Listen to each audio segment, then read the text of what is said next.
Welcome, ladies and gentlemen. Mainz and Money London Day 2, and with me here this morning, already early in the morning, is Gordon Neal, the president of New Pacific, and we want to talk about, for the first time, about his company. Welcome and good morning. Thank you, Jochen. Thanks for having me. Good to see you, Gordon. Yes.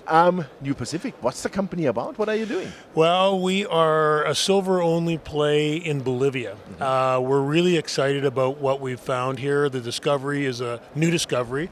The silver space is a very small space, so to make a primary silver discovery, silver only, that looks like it's got scale and good economics is exciting. This is again my second kick at the can at silver, so I got silver running through my veins. Okay, fantastic. We love silver a lot because we think it's becoming quite rare, and supply is shrinking and demand is rising and rising. Correct. So I think you are absolutely in the right metal. As we were just talking upfront the interview, you had like a different approach, and I was quite astonished because you said you drilled only 3 holes for over $40 million. So can you explain that a bit? Why did you do that and how did you come on that? Well, we didn't drill the holes, somebody else drilled the holes. There were 3 holes in the silver sand property when we looked at it. Ray Fang went to Bolivia. He couldn't believe the inners. He didn't believe the numbers to begin with. They were 150 meters of 300 grams per ton. That's phenomenal. And he said, wait a minute, this doesn't make sense. Yeah. He's a geologist and also a businessman. He went to Bolivia, looked at the core, looked at the holes, twinned the holes, had them assayed, both sets, and he said, oh, I think this is a real winner. So took the leap and spent $40 million, yes, but now it's worth, this market cap is $650 million. So that makes sense. It makes sense, yeah. Absolutely. So can you give us a bit more insight? What intercepts you found? What grades? How wide they are on average? What were the maximums like? Well, we did 2 drill programs. We did one in 2018, and we did 55,000 meters there. And we had 195 HQ holes, and 190 of them were mineralized. The average mineralized zone, and this is what got Ray excited, is about 70 meters. 70 meters. And the average grade's probably around 100 to 120 grams per ton. Yeah. Now, again, that may not be mag silver grades, but when you consider that they start at surface, and it looks like the strip ratio is going to be 1 or less, the economics are looking good. We've done metallurgy so far, and on the float, bottle roll, and on column leach, we've gotten 88 to 97% recovery. So the numbers are starting to look as though this is something that could be economic, and there's scale. It's big. Yeah, absolutely.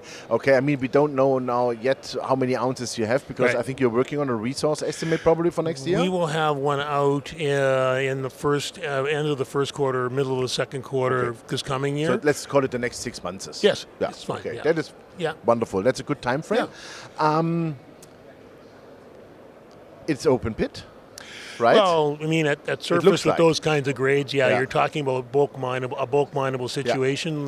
So it looks like it would be an open pit, yes. Fantastic. So that makes it even cheaper also for the, let's say, initial capex at least. Well, a lot of the guys who are underground miners, our biggest shareholder is Silver Corp itself at 30%. Pan American came in and put about $50 million in, so they own about 17%. And Ray Fang, the CEO, wrote a check for $4 million himself. He has a 7%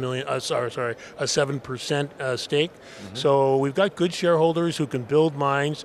And if you look at Pan American as our second largest shareholder, they've got a lot of underground operations. And when you have the vagaries of metal prices, when you're trying to adjust your cost prices, when you're underground, it's harder than when you have a pit situation. So this may be something that would be something that they would like to acquire. I don't know. Yeah. Okay. Well, let's see what happens. I mean, the future will tell us. Yeah. So what's cash in the bank by now? We've raised so far $106 million, but we have about $50 million in the bank now because we bought the project and we spent two rounds of drilling. At 55,000 meters, you're spending about $11 million a year. So we're well cashed up for a junior who doesn't have a resource. But it's like the excitement for us is another major silver discovery in a very small space. Exactly, and as said, the world needs the silver for sure, desperately.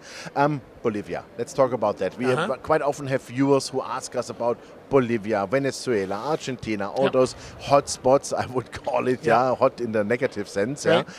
So how's Bolivia these days? What's your perception? Bolivia these days is going through its paces right now politically. Its president had to resigned, and they're doing a new election.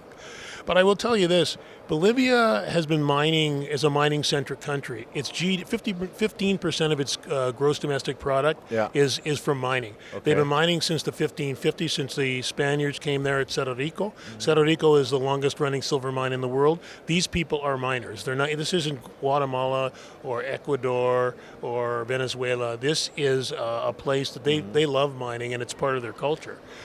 Yes, there are some issues right now, with them having to get a new election, but they'll get through that. And our project is privately owned, so it's 100% owned by privately, so it's not affected by the politics right now. So we're lucky in that regard, but they'll get through it. There's a lot of turmoil, as you know, in a lot of places in the world right now. South America, Hong Kong, Iraq. Iran, you can go on and on. But everyone will seem to get through it, but it's not affecting us right now. So that means that you are kind of independent. Yes.